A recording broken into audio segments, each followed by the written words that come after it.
Welcome back to At Mama Feely's Feet, the podcast. I'm your host, Hope Venetta. I'm a therapist, a writer, and a woman committed to helping us understand the wounds we carry and the resilience that runs deeper than we know. Today, I want to talk about something that can completely change the way you see yourself and your struggles. The truth that your pain didn't start with you. If you've ever felt like you're carrying a weight that doesn't make sense, or that your reactions feel bigger than the situation in front of you, this episode is for you. Trauma doesn't just vanish once the moment of harm has passed. It leaves traces. It shapes how our nervous systems respond, how we see the world, how we raise our children. Those traces ripple through families, communities, and even across generations. In the clinical world, we call this generational trauma. Science now has language for what our elders have always known. Trauma can be inherited. Researchers studying epigenetics have found that experiences of stress and trauma can literally alter the way our genes express themselves. In other words, trauma leaves fingerprints on our biology that can be passed down. So, if you find yourself constantly scanning for danger, shutting down when things feel overwhelming, or struggling to trust even when people mean you well, that may not be simply, quote, your issue.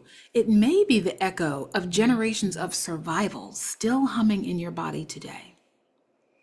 So let's ground this in history. Think about what our ancestors endured: the brutality of enslavement, the devastation of family separation, laws crafted to strip away their humanity, and violence used as a tool of control. Think about all that. When freedom was finally declared, those harms didn't just magically dissolve. They left imprints, deep ones. They showed up in parenting styles that emphasized strict obedience because defiance once meant death. They showed up in family patterns of silence because telling the truth out loud could cost you everything. They showed up in the way we learn to keep our heads down to survive not being seen. Even silence itself, the unspoken pain that sits in families like an unwelcome guest, has been handed down. A child who watches a parent swallow their grief learns to do the same. A grandchild grows up not knowing the details of what happened, but still feels the heaviness of that unfinished story. So here we are, in the present day, living with symptoms we can't always name, carrying burdens that started long before us. But here's the good news. Knowing that your pain didn't start with you means that you can stop blaming yourself for it. It shifts the story. As a therapist, I see how liberating this realization can be.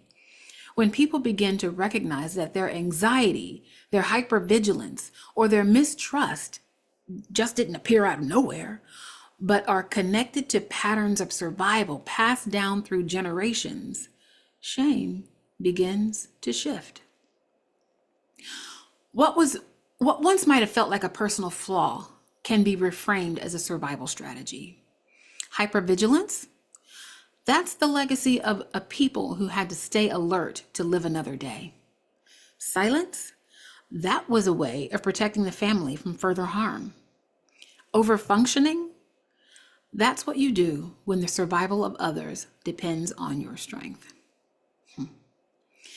These patterns may no longer serve you in the same way today, but understanding their origin gives you compassion for yourself, and compassion is the first step in healing.